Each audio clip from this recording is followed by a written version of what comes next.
Good morning, everybody. Thank you for joining. I'm just going to pass over to Louise just to briefly introduce the webinar, and then we'll get started on the presentation. Thank you. Thanks, Rebecca. Good morning, everybody. My name's Louise Cole, and I'm co-chair of the Coast and Country project with my colleague, Councillor Hilary Nelson, and we are the lead partners from Sidmouth Town Council on the Coast and Country project, and I'm delighted to welcome you to this webinar hosted by the Travel Foundation. And just a little word about the project, which is an innovative project funded by East Devon District Council, and it's around sustainable tourism, which is a very broad definition around sustainable economy, environment, and access and inclusivity for all. So that's about benefiting businesses and visitors and residents and communities coming together as active participants and stewards of the local area. So it's a project which includes Sidmouth, Budleigh, Ottery, Honiton, and Season.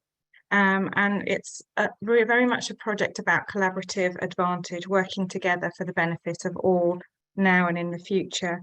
So I'm delighted to welcome you. I'm going to hand back over to Bex now to lead the webinar. Thank you. Thank you very much, Louise and Hilary, for inviting us today. So I'm Rebecca Armstrong, or Bex, from the Travel Foundation. I'm joined by my colleague Graham Jackson. The Travel Foundation, if you don't know it, is an NGO based here in the UK, but we work globally with destinations around the world, as well as in the UK and Europe. Really, our mission is to support destinations to ensure that tourism contributes to their communities and the environment, that it helps those communities and the environment to thrive, and for destinations to be great places to live and work, as well as to visit. So today we're looking at the topic of future-proofing your business. We hope really just to provide you with some food for thought, some inspiration, and we've got quite a few case studies from other destinations. We're going to explore some challenges and opportunities as we go through, and there will be an opportunity to ask questions, which we'll come to at the end. There's a chat box if you'd like to just introduce yourself and your business. Please use the chat box, but the Q&A box at the bottom of your screen is where you should put any questions as we go through. We'll keep an eye on that, and we'll allow some time at the end. We'll make some time at the end to go through those questions. So just going on to the agenda for today. On the next slide, thank you. We're going to briefly look at the vision that we've been helping the Coast and Country project to develop for the region. We've had a couple of workshops and brought people together to come around that common vision for the destination and what that might mean for you as businesses in particular. We'll then go through, as I mentioned, the challenges and opportunities, weaving in some case studies to illustrate the points that we're making there. And we'll then finish off with just a few ideas really and thoughts of where you might want to start as businesses on this journey. And then, as I say, we'll have some time at the end for some questions as we go through. Okay, so moving on to the next slide. So why is sustainability good for your business? I think there's many reasons why it makes sense. Future-proofing is at the top there. That's the title of this session.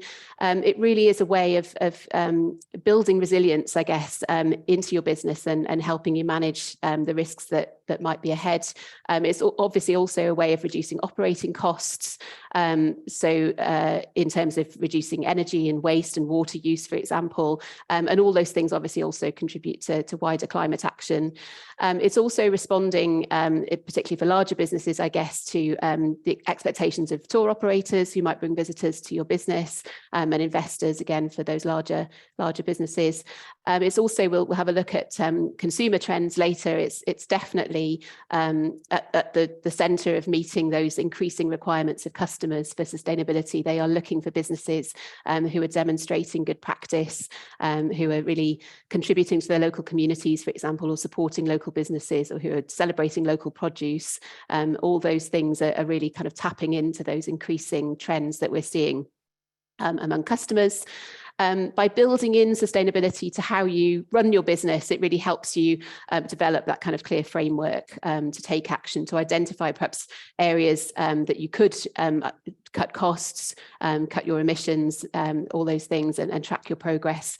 And also, as Louise mentioned, I think there's a huge opportunity when working on sustainability and in a sustainable way to work with others in your destination, that collaboration being at the heart of that, and getting the support and access to resources that can help you as businesses. So just moving on to the next slide. So we've been, as I mentioned, we've been working with the Coast and Country team on a roadmap for tourism in the region, really designed to help build the resilient and thriving tourism industry in East Devon that I know that everybody wants to see, and to really future-proof the industry in that sense as we look forward.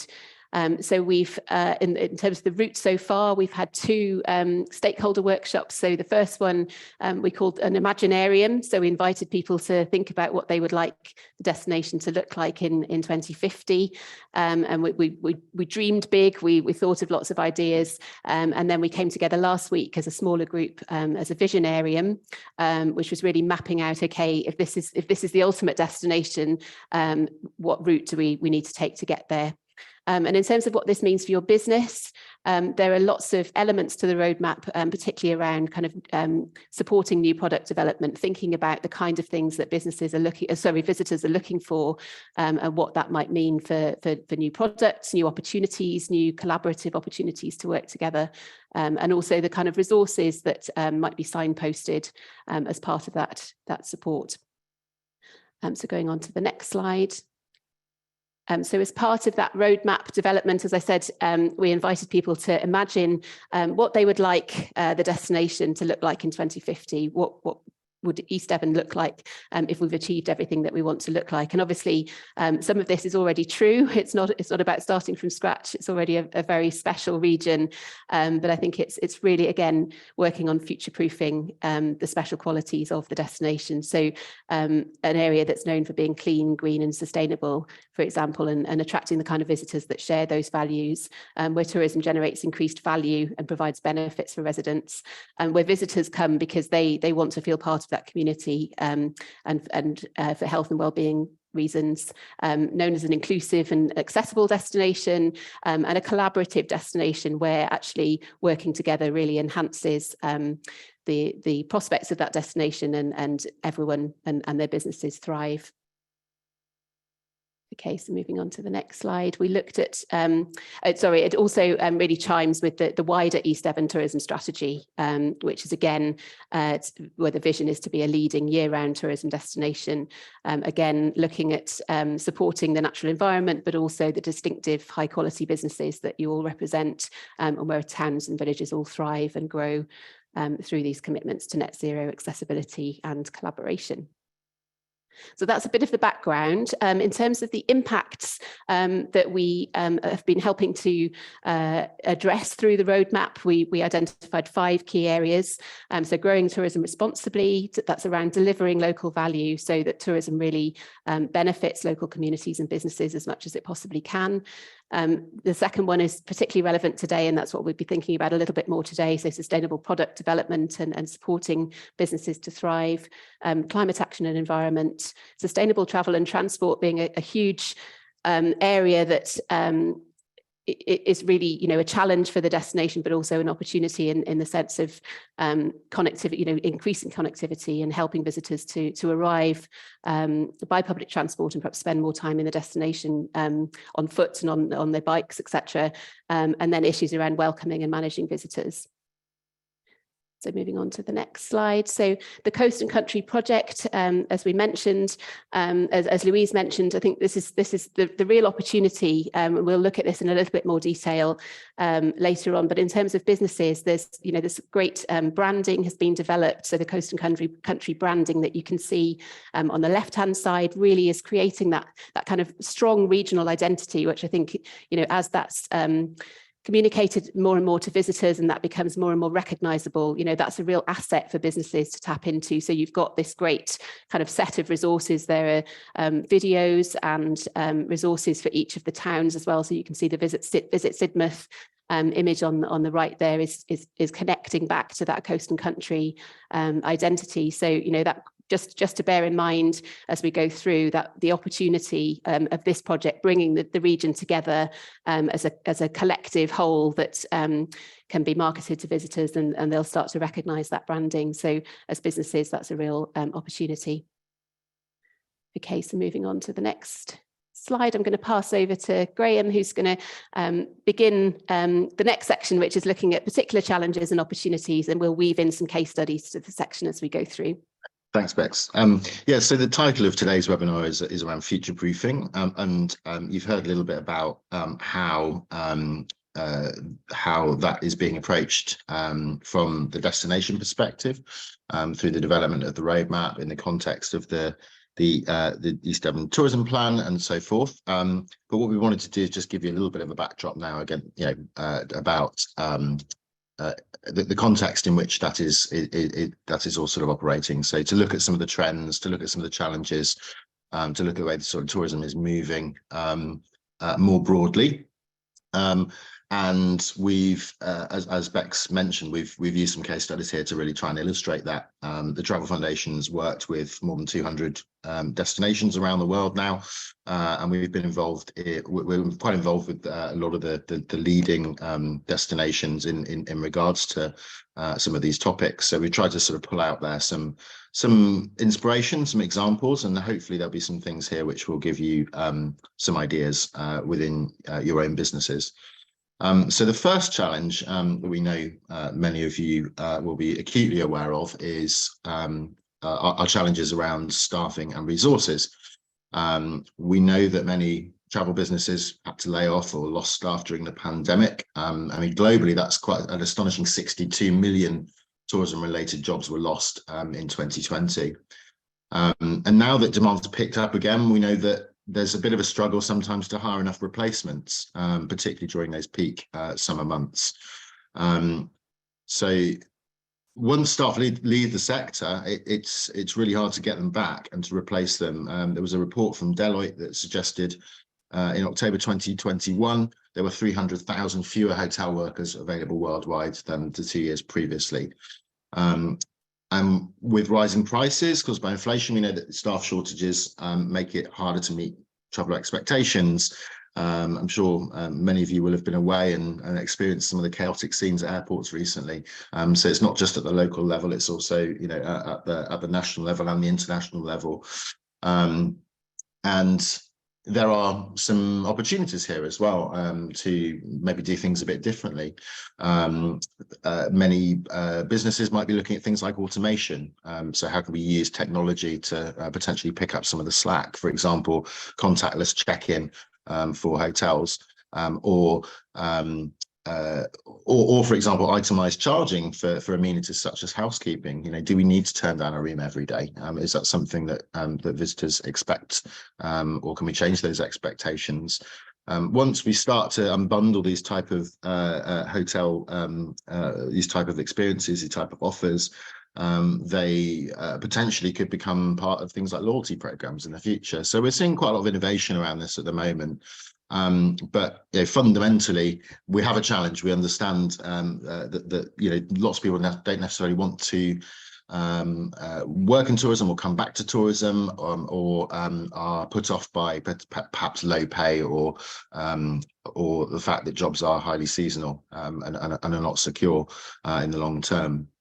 But there are some good examples out there of businesses, of destinations approaching things a bit differently. Do you want to talk about Mother Ivy's Bay, Bex? I will, thank you. So Mother Ivy's Bay Holiday Park is in Cornwall, and it's in 2015 it became the UK's first holiday park to pay its staff the real living wage, which is a higher wage than the legal minimum.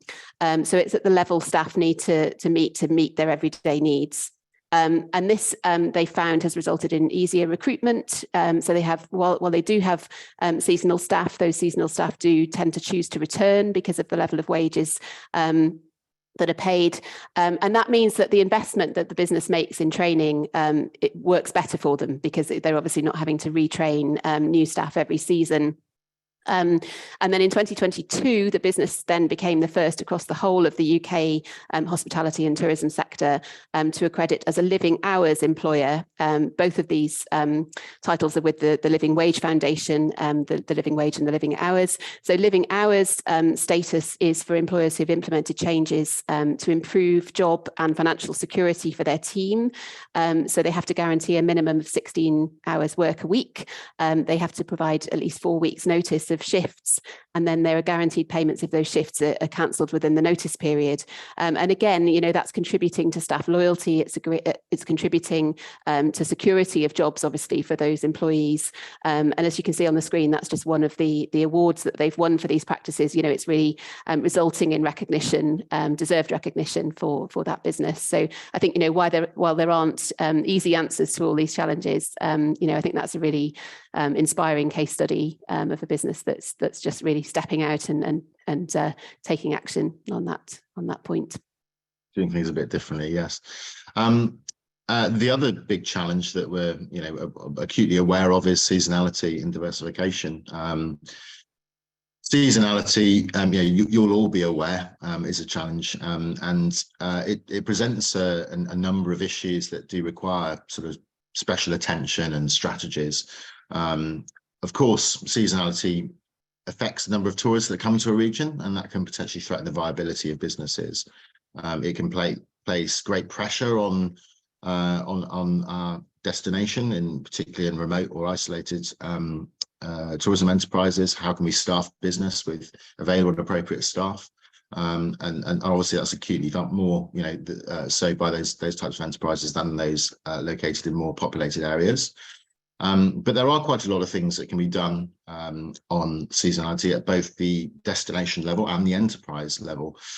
Things like pricing. I'm sure you all have variations on price, particularly offering accommodation, varying those prices on the off season as opposed to the peak season. But we can also look at things like different pricing to attract different target markets, bundling offers together to attract people who might be interested in particular pursuits, for example, at particular times of year. There's also diversification that can be used to as a strategy, for example, introducing special events, developing incentives for particular target markets, targeting different markets for different seasons. You know, people might not be willing to come so far to your destination in the winter, but of course there are quite a lot of people that live in and around your destination who could be tempted on a nice winter's day to come and visit. And if anything, I think what the last few years have shown us is that, you know, it's really important that we are adaptive, that we are responsive to change, that we need to build our resilience. It's quite important that we don't try and put all of our eggs in one basket. You know, it's great if we have a booming summer season at the moment, but what happens if, you know, those days become too hot or too crowded? How do we think about those opportunities that those challenges could present us? So things like providing reasons for guests to stay longer, appealing to our sort of domestic and local markets as an alternative source of revenue rather than trying to bring people from further afield, growing demand for homegrown experiences, and thinking about also how we can reduce the carbon impacts of our visitor as well. So, you know, are there ways of us getting people out of their cars onto trains, staying longer, coming at different times of year, taking advantage of those reduced rates? And of course, the big thing is how can we develop new and perhaps less weather dependent offers, because obviously the seasonality is highly affected by that as well. And we've got a couple of examples here of some businesses that are really embracing this challenge and thinking, you know, how can we look at seasonality and diversification as an opportunity? Thanks, Graham. So this is a case study from Cumbria. So the Quiet site is a campsite in Cumbria. They do have some static units, static caravans, but they also have built a number of these units. These are their hobbit houses, which I particularly liked. They're kind of built into the hillside. And sustainability is really at the heart of this business. So a lot of these units that they've built are energy positive. So actually through ground source heat pumps, they generate more energy than they require, so they actually put energy back into the grid. They've got reed bed water treatment plants, so their wastewater is treated and then used for flushing toilets and irrigation and that kind of thing. So they've got a zero waste shop, all sorts of really innovative sustainability initiatives built into the business, very much at the heart of the business. But in particular, they're a year-round business. So as the owner comments there, he previously, as I guess, many campsites across the UK, particularly in the Lake District, where it's not that warm in winter, previously operated a seasonal model. But this is a quote from when I interviewed him actually a couple of years ago. He just said he'd never go back to that seasonal model, having realised how much easier it is for staffing and operations. There's no close down at the end of the season. It's much better for staff retention, for example, and again, that training point of not having to retrain staff all the time. He very much found that his relationship with the local community was so much better because they were trading all year round. And actually, even in the pandemic, in terms of future-proofing, this was really key. So the fact that they operated year-round, he told me, meant that the business was much more resilient to the impacts of the pandemic because they'd had a strong winter season. When they got to March 2020, they were on the back of a strong winter season rather than having been closed and just about to reopen for the season. So he was a huge advocate of this year-round model. And obviously it looks very different in winter than it does in summer. But in the winter they very much market, it's cold outside, but it's really cozy in our little hobbit houses. Go for a long walk in the bracing winter air and then come back to these cozy units. So again, just that diversification and looking at things slightly differently is another example there. And then in West Wales, just thinking about some destinations there. So Aberystwyth, obviously a seaside town and does receive a lot of visitors in the summer, but has also successfully marketed its conference industry. So it looks to attract events in the off season and fill those hotels with business visitors. So that's again diversifying the offer. And then slightly further up the coast in Machynlleth, the comedy festival, again that they run there just at the very beginning really of the season, so it tends to be late April, early May.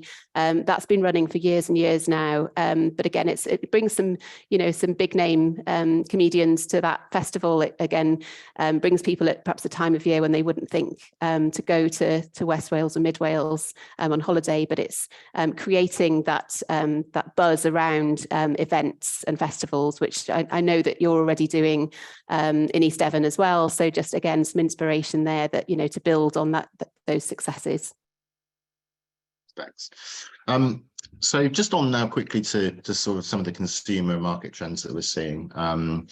We know that sustainability is an increasingly important principle that's helping to guide customers' travel choices, and that also goes for the industry as well. So if you're working with any booking platforms or operators, you'll be probably aware that this is becoming more of a increasing trend for them too. So I think generally, the more you can show that your business is being responsible, is taking steps to minimize its negative impacts and maximize the positive ones on the environment, on the community, the more that you're going to enhance the appeal of your products to potential customers. And there's lots of research that backs this up. You'll see some of it here. We know there's also been some changes in terms of consumer behavior. So as well as looking for more sustainable, authentic products, they also want to travel differently. They want more flexibility. There was a lot of pent-up demand for travel, of course, that came out of the pandemic. But actually what that's led to is people wanting to travel for longer. So there was a global data poll conducted recently that suggests 44% of travelers prefer leisure trips of at least 7 nights. With 26% of them preferring to stay 10+ nights. So that's a great opportunity for, for sort of shifting our product or perhaps bundling things up to make people want to come to an area for longer, stay longer, maybe travel around, and so forth. There's also been quite a big shift to remote working. So both Bex and I are remote working right now, and that also presents an opportunity. This trend for extended trips, allowing people to take workations or flexcations, where they can mix their work and travel time off, or indeed where they can go and actually just base themselves somewhere and work using their laptop and then enjoying your destination in their downtime. In Q3 of 2021, Airbnb produced its earnings report, and it suggested that longer term stays, so that's 28 days or more, were actually their fastest growing trip length. There's quite a lot of remote workers globally now increasing that demand for this type of travel. So we're seeing OTAs like Booking.com introduce its work-friendly program, promoting properties that might be equipped to host workers on their workations. Some of those things include things like discounted weekly and monthly rent rates. Of course, amenities also like internet, desks, chairs, kitchen facilities, and this sort of thing start then to become more important as well. So there's just some things to be aware of. Generally, travelers want to be more flexible. They want more. They want better trips. They want to know the businesses they're spending their money with are good businesses. And there are also other types of opportunities this presents. For example, those longer stays. So let's just give you a couple of quick examples of that. So TUI, some of you may have taken a TUI trip before. Last year, they actually introduced on their website workation packages. So what they've done is look to identify some of their hotels that do have good Wi-Fi, do have desks and other amenities nearby that would be the ideal spot to go and have your holiday, do your work. Laptop by the pool, this kind of thing, and a big company like TUI, which is Europe's biggest tour operator, introducing this kind of thing, it really shows you that this is a serious opportunity that they want to tap into, and perhaps you should also be considering.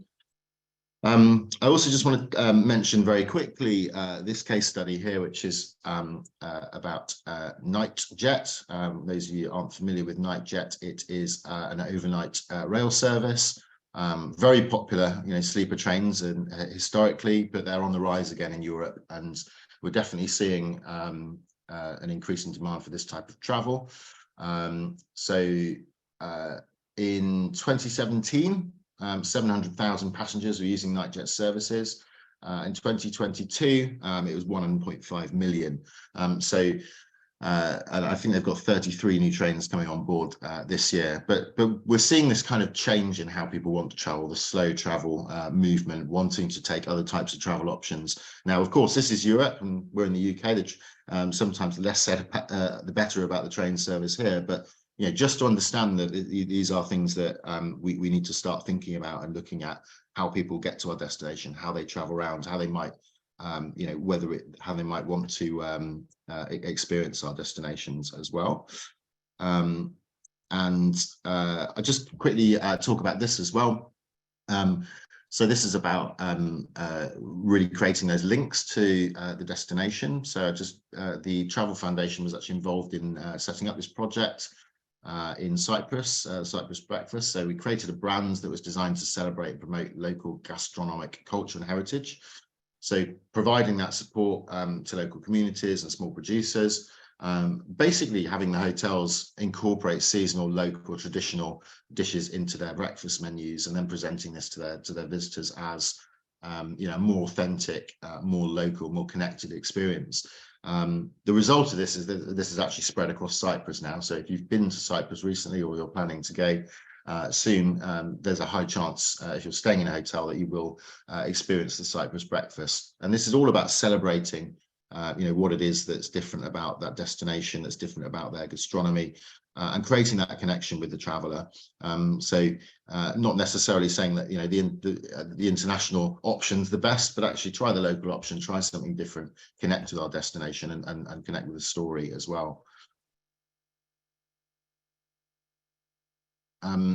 So just moving into the next challenge, an opportunity, of course, perhaps the biggest challenge that we all face at the moment is around rising bills, interest rates and so forth. We know that there are huge economic pressures on the industry at the moment. And meanwhile, there are also increasing pressures to adapt and evolve towards net zero targets. This year, most bigger firms in the UK and across Europe will be forced to show how they intend to hit climate targets. They'll have to publish public plans of how they're going to reach net zero in line with the UK's own 2050 net zero target and the Paris Agreement. And while this might not be relevant to you all at the moment, the net zero targets, of course, are across every sector and every business. So although it's just the big operators perhaps at the moment who are having to worry about this, you can be sure that similar legislation will be on the horizon for smaller businesses. And indeed, if you are working with any of the bigger, if you're working with any big partners, if you're working with operators, if you're working with some of the booking platforms, you may well start to find that they're starting to ask you about your carbon emissions, what you're doing to reduce them, needing reports from you to include within their own targets. So although you might be small and out of scope now, it's pretty clear where this is heading. But I wouldn't necessarily look at this as necessarily a challenge. It's also an opportunity. Reducing carbon means reducing costs. If we have better insulation in our buildings, that means cheaper energy bills. If we're producing less waste, if we're using fewer resources, then that's cheaper generally for us, and it leads to lower carbon emissions. So we can look at this as an opportunity and a bit of a win-win. Great, thanks, Graham. So just some practical ideas really on how to approach this, particularly if it's something that can be quite daunting if you haven't really considered it before. So I think the main things to bear in mind are to try and measure, first of all, what you can in ways that you can make it manageable, and that will help you identify ways to reduce your energy use, your water use, and the amount of waste that you generate, because particularly as businesses, you're likely to be charged for that waste, obviously. So in terms of measuring, as I say, if you haven't started yet, just some kind of initial thoughts really. The yearly planner on the left-hand side there is really to illustrate that ideally you would do this monthly. So start to track your use of energy, first of all. So use your meters in the property. If you do have different meters in your properties, for example, you might have one in the kitchen, you might have one in other areas of the property, track those separately so that you can look at particular areas of the business perhaps that are using significant amounts of energy. Look at that as well in relation to, if you're an accommodation provider in particular, look at that in relation to the number of visitors, obviously, that you have at the time over the year, so that you can really start to track what you're using, but also hopefully the reductions in those amounts as you go forward. Also, fuel would be another thing to track. So any vehicles that you use for the business, for transporting visitors, staff commuting, all those things. Again, measuring your fuel use and tracking that can help you identify ways to reduce that, whether that's through car sharing or providing facilities for staff to arrive on bikes, all those practical steps that you could take. And then in terms of reducing waste, for example, food waste can be a really significant contributor to carbon emissions, but it's also obviously costly. So again, tracking not just the amount of waste that you produce, but the types of waste. So whether that's food or lots of non-recyclable waste, for example, that could be by weighing it, but it could just be as simple as counting the number of bags that you generate per week and, setting a target to reduce those. So, there are there's lots of advice out there in terms of the different kinds of emissions you might need to measure. You know, that can look quite daunting, but I would say if you haven't started yet, you know, start with your bills, start with your meter readings, you know, keep a simple spreadsheet, and just make sure that you do that regularly over time and in relation to the number of guests that you have at any one time. And the mantra on the next slide, I'm sure, is very familiar, but you know, think about, first of all, what you can reduce. So in terms of food waste, for example, you know, are there ways that you could manage the amount of food that you're ordering, the kind of portions that you're providing, the kind of, perhaps, you know, are you providing almost too much choice? You know, could you make it a smaller menu if you're a food provider, for example? So, you know, identifying what can be reduced, what can be reused, and then obviously aiming to recycle as much as you possibly can of what you do produce. Yeah, one example I heard from a hotel was that everyone left the you know, the sort of herbs that they put on top of the meal to one side, so they just stopped putting them on there, and actually just managed to, you know, just save that small amount of money, but also that waste every you know, every day, every week, every month. And you know, if we all did that, imagine what the impact of that would be. Very small things are good ways to start, and it can help to create that sort of cycle of action. Just skip on to the next slide. Great. We've just had a question, so this is timely. There are many tools out there for small businesses, and again, it can be a bit of a you know, a confusing landscape, but this is one that's particularly useful for small businesses. So it's not tourism or hospitality related specifically, but it is a really useful tool for small businesses to start measuring. So that's the SME Climate Hub. I will put that link in the chat at the end as well. But yeah, that would be our recommendation of a place to start. I mean, there are other great resources from people like Sustainable Hospitality Partnership and others, but as small businesses, I would say this is a good place to start. Okay, passing back to Graham. Yeah, so I mean, just as an example here, this is a golf club down in Brighton. It was founded in 1987, 18-hole course. And until quite recently, it had fixed speed irrigation pumps to water its course.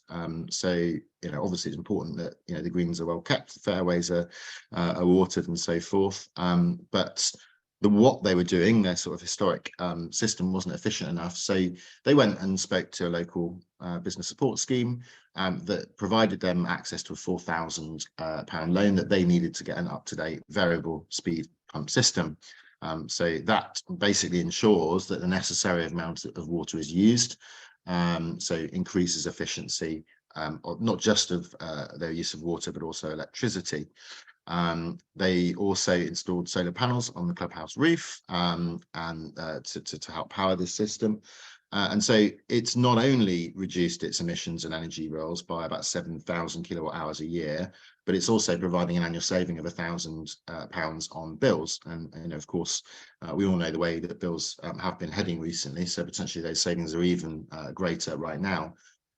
So, you know, effectively looking at looking at this through the lens of how can we save costs first and foremost, and how can that also help us to have an impact on our energy consumption, on our carbon use. You know, this is a real win-win. Within 4 years, this investment has paid for itself, and then is providing revenue directly to the bottom line of the business. So I think, you know, examples like this really illustrate that, you know, we shouldn't be looking at net zero as a, you know, big challenge, a big problem that we have to, something else for us to worry about. But if we look at it through the perspective of how can we actually reduce the waste in our business, how can we cut the costs of operating and also have a great impact on the environment, that's really a good way to look at this.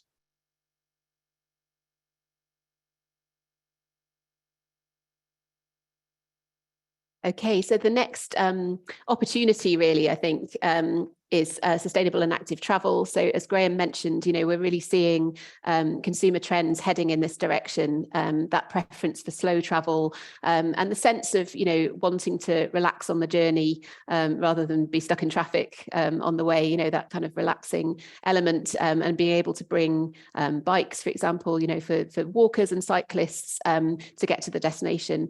So I think there's a real opportunity here. There are obviously challenges around our transport system, but it's something that I think, we can advocate for together, but also, looking at the kind of opportunities and the kind of guests that you might attract who might, represent new markets for your business as well. So, it's about building on the markets that you already have. It's those successful markets that you do already have, but also identifying new ones. And, for example, would those be people who want to come for a long weekend on the train and go for walks and cycling trips, the kind of products and services that you might be able to develop to attract them. So just moving on to an example of a business that has been doing that. So this is from the National Forest, which is in the heart of England, really. It spans a few counties. This particular business is based in Leicestershire, but within the National Forest. And it's National Forest e-bike holidays. They were set up only a couple of years ago. And the purpose is to provide self-guided, slow travel, electric bike and walking holidays in and around the National Forest. So they're designed to be low mileage, low carbon routes, so that guests can travel slowly and just explore those kind of lesser known sites, really. So it's not about the big attractions. It's about enabling people to get out and about on foot or on their bikes and really discover the heart of the destination. Discover those little cafes or those little kind of hidden corners that they wouldn't see if they were kind of whizzing through in their car. And also just the destination itself it's actually a former industrial landscape that's been reforested. It's about 25 years old now. So actually it's about changing the perception of the destination from somewhere that people would kind of speed past on the motorway to actually stop, spend time, explore, etc. So they work with independent local businesses, with B&Bs, independent hotels, local food businesses. They provide details on their website to the Good Journey Rail Planner. They provide a discount to guests who arrive on public transport. They make a contribution from each booking towards the upkeep of the National Forest. And it's really paid off. They're a relatively new business, but they've already earned a Green Tourism Gold Award. And they also won the Best Sustainable and Responsible Tourism Business in the Leicestershire Tourism Awards. They're seeing real interest from consumers. So again, tapping into these trends of slow travel and active travel, and really creating products and services to match that demand.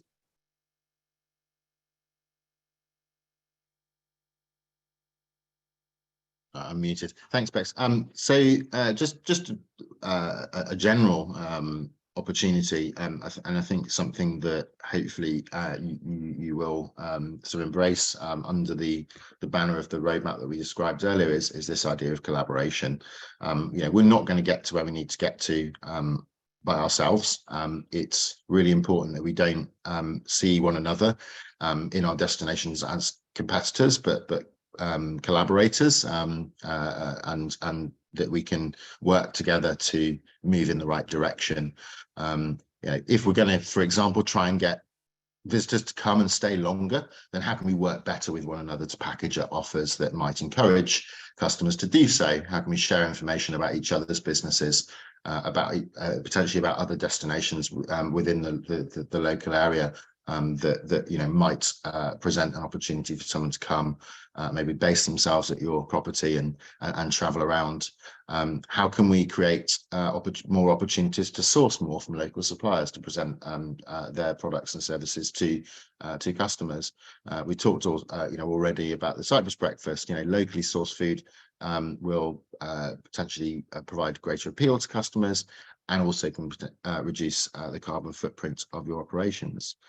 And there's lots of good examples out there of what's happening in relation to destinations and businesses within those destinations doing just that. Do you want to talk here about the Curious Neighbour project, Bex? Yes. Sure. So this is from the Clwydian Range and Dee Valley, which is an area of outstanding natural beauty in northeast Wales. So the issue they had there is, as you can see, it's a really stunning part of the country, but its proximity to large cities was almost was one of its challenges, really, because it was a very easy day trip, or still is a very easy day trip, and also had lots of people passing through on their way to Snowdonia. So they didn't, they weren't seeing it as a place to stop and stay. It was very much kind of on the way through. So they started an initiative called Stay, Eat, Do, which was designed really to try and encourage visitors to see what was in the area, to explore, to drive longer stays. And at the heart of that was collaboration. So they have a very active tour and large tourism group across the AONB. And as part of the Stay, Eat, Do initiative, they created this initiative called Curious Neighbour, which was a series of short video clips. They got some funding, but actually it's something that I think, businesses could probably do for themselves now as well. And they just shared short video clips. So they did little tours of each of their businesses so that they could be aware really of what their neighbouring businesses were doing, so that they could package up services together. They shared information and tips to help each other, really strengthen the offer to visitors, so that they, as Graham said, they weren't seeing each other as competitors. They were really seeing the value of collaboration. And by doing that, and particularly by packaging up offers, between accommodation providers and activity providers, for example, they were offering those opportunities to drive longer stays and increase spend, importantly, for the local economy and local businesses. And then the next one is from France. So this is a small company called Le Bon Picnic, which is an online marketplace, which is designed to connect mainly cycle tourists, but also walkers, to local bakeries, restaurants, artisan food makers, in particular French regions. So it's now operating in 4 regions, having started in 1. And it's really simple. Customers basically go online, they can choose their picnic items, select the items that they want, and then they pick up their picnic order the next day on their way out for their bike ride or their walking trip. And it's been really successful. So it started in 2018, and in by 2019, they'd increased their online orders by 60% from the first year of operation. Most of their orders, so over 70% of their orders, are for groups of 10 or more. So they have, really good bulk orders, and 25% are repeat customers. So just an example again of collaboration. Each of those individual food makers would find it difficult to access the tourism market, but actually by working together and providing a really lovely taste of the local area, tapping into those visitor trends, looking for authentic experiences and local food, but again, really supporting each other to offer that experience together. It really makes the destination stand out a bit more than perhaps other destinations not offering this sort of thing as well. You might be more inclined to visit that destination because you are impressed. This could be a way into your decision making about traveling around these regions via bike, as opposed to other places that don't have such an offer. Next slide. There we go.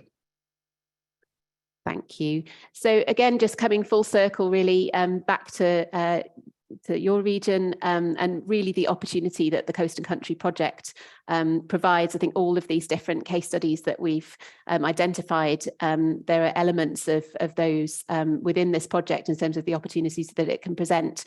So just an encouragement really as businesses to capitalise on that. So that the shared branding that I mentioned at the beginning and the cohesive web presence across those different towns and across the region is, I think, a real opportunity, just using the branding and the logo. So almost like the Cyprus breakfast, where that became recognisable and is still recognisable, using that strong identity.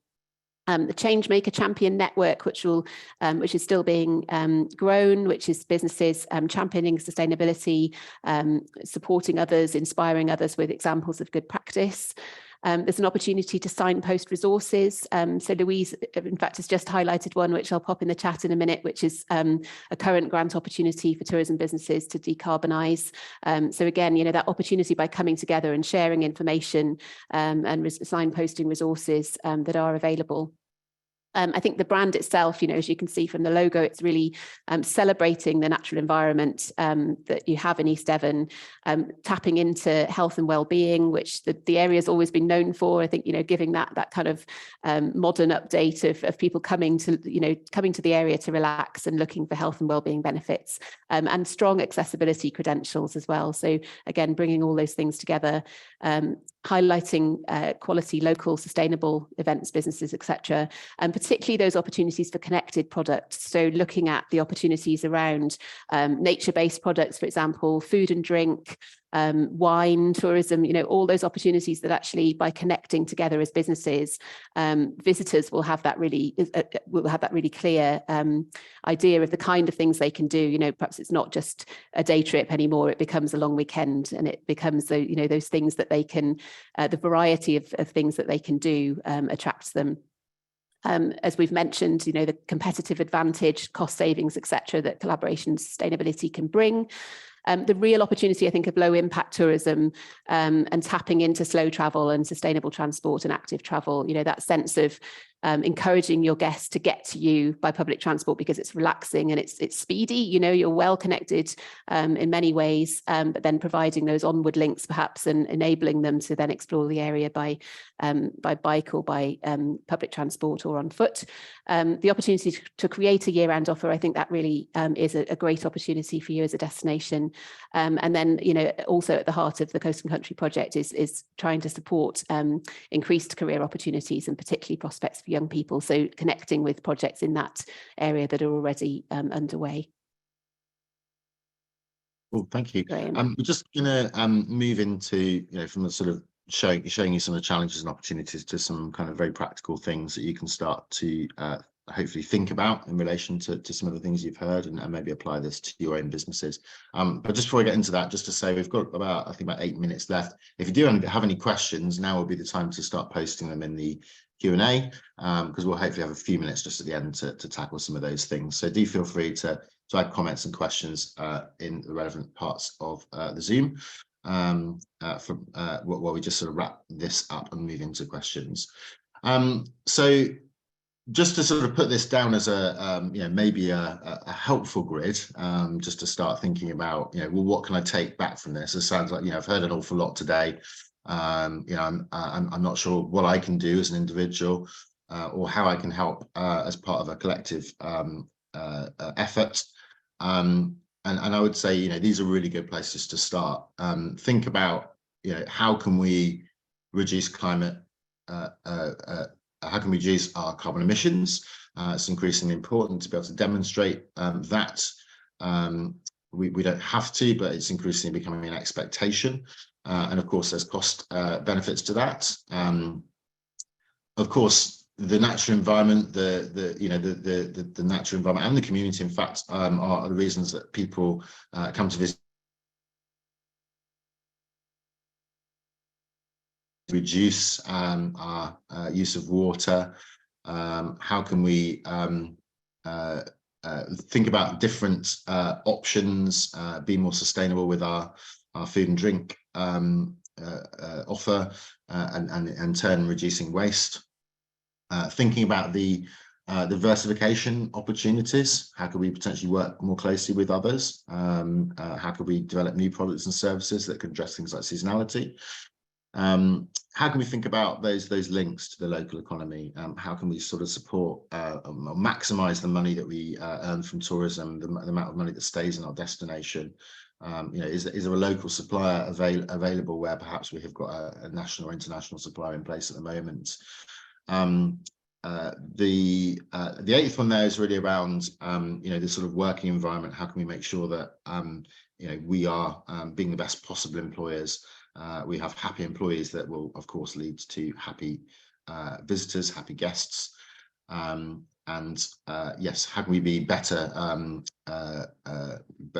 advocates for and participants within our local community as well? I'm sure all of you already are doing those things.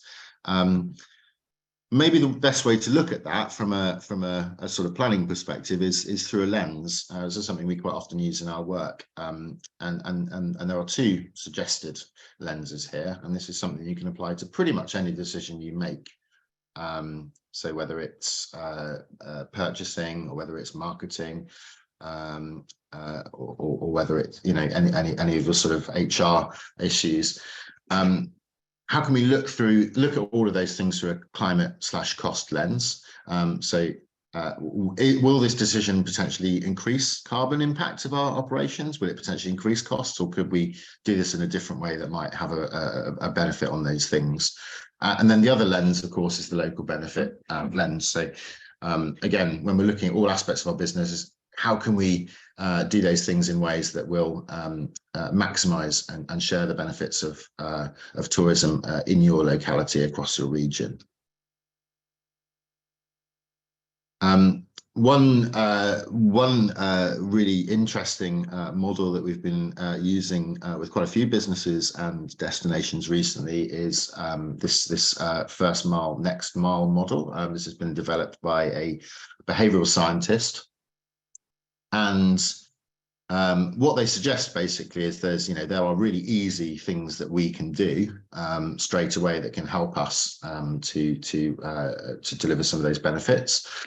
So the first is defaults. If we change the default, so for example, if we don't just offer things up front or include things, if we make people select them. So, you know, an example of that would be we change your towels every day. No, you have to ask us to change the towels, or we list the getting here on our getting here page. We list the car first as the first option, and then public transport somewhere down the bottom. If we flip the script on that and start saying, you know, if you're coming to visit us, you can come by public transport. We can get you an e-bike to pick you up at the station, or we can rent you an electric car, or if you must bring the car, then and here's how you get here. So we can do quite simple behavioural things to actually help us to move on this agenda.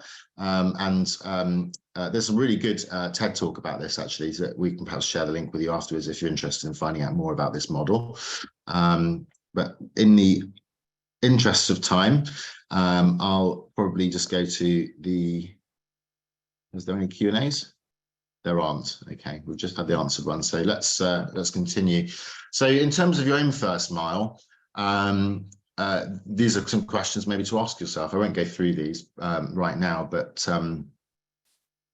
you know, think about the things that, you know, are particular to you. What are the defaults that you currently offer to your customers, and how could we potentially change those to make them make better decisions? Or how can we potentially change our policies so that our staff are doing things in a different way, or inspired and empowered to make changes within the business that can help us deliver on some of those things we've heard about today? So I think we'll wrap up there because we're almost at time, and just wanted to wish you all a sort of bon voyage on your own sustainability journey. Hopefully today has given you some ideas and inspiration. I know that there will be a lot more work happening in terms of communicating the roadmap. There's lots of support out there. I know that you'll be able to access as well to help you with some of those things. So just wishing you the best of luck, and we really hope that that vision that was outlined earlier by Bex in today's presentation will be true. And I look forward to visiting your region again in 2050 to see if it has indeed become the reality.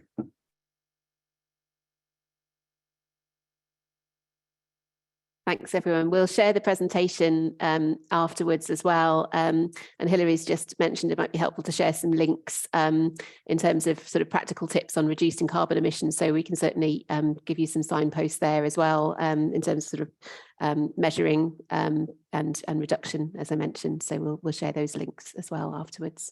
Thanks very much, everybody. Thank you both very much. It was very inspirational. Well done. I've got lots of ideas buzzing around in my head, and I'm sure others have, and particularly around those kind of flipping things and easy behaviour changes. So thank you. Great. Thanks, everybody.